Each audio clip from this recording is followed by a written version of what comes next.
Le moment où la vice-présidente Kamala Harris a reconnu sa défaite face au président élu Donald Trump a eu lieu mercredi après-midi à l'université Howard où elle a fait ses études.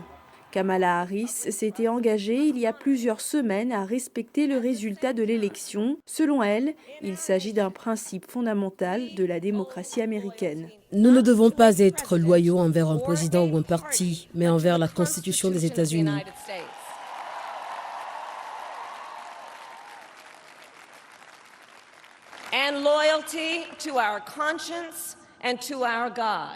Nous sommes également loyaux envers notre conscience et notre Dieu.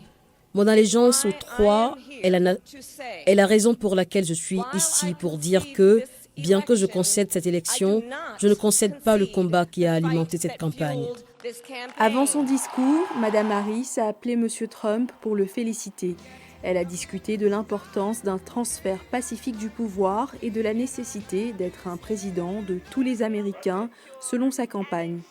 La campagne de Donald Trump a déclaré que le président élu a remercié Kamala Harris pour sa force, son professionnalisme et sa ténacité tout au long de la campagne et que les deux dirigeants étaient d'accord sur l'importance d'unifier le pays. La Maison-Blanche a déclaré que le président Joe Biden a appelé les deux candidats et il s'est adressé à la nation jeudi matin. Dans son allocution, Kamala Harris a cherché à réconforter son personnel et ses partisans. Ce n'est que lorsqu'il fait suffisamment sombre que l'on peut voir les étoiles. Je sais que beaucoup de gens ont l'impression que nous entrons dans une période sombre. Mais pour notre bien à tous, j'espère que ce n'est pas le cas.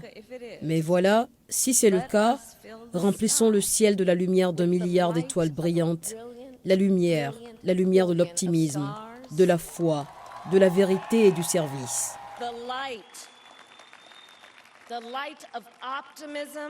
Le discours de Mme Harris a marqué un moment extraordinaire, rappelant 2016, lorsqu'une autre candidate, Hillary Clinton, avait concédé sa défaite face à Donald Trump. 2000 partisans de Mme Harris sont restés après minuit lors de la soirée électorale de mardi. L'ambiance s'est assombrie au fur et à mesure que de plus en plus d'États se prononçaient en faveur de Trump. En regardant Mme Harris prononcer son discours de concession mercredi, beaucoup étaient émus.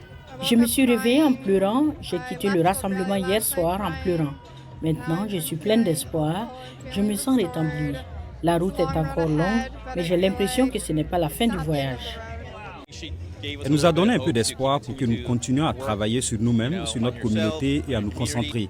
Et je suis heureux qu'elle ait terminé sur cette note. Les citoyens se sont exprimés. Nous devons le respecter. C'est la démocratie et nous devons continuer à nous battre. Donald Trump a obtenu 295 voix du collège électoral contre 226 pour Mme Harris. Il a annoncé sa victoire aux premières heures de mercredi, remerciant ses partisans. Ils venaient de tous les horizons, syndiqués, non syndiqués, afro-américains, hispano-américains, asiatiques, arabes, musulmans. Nous avions tout le monde et c'était fantastique. C'était un réalignement historique.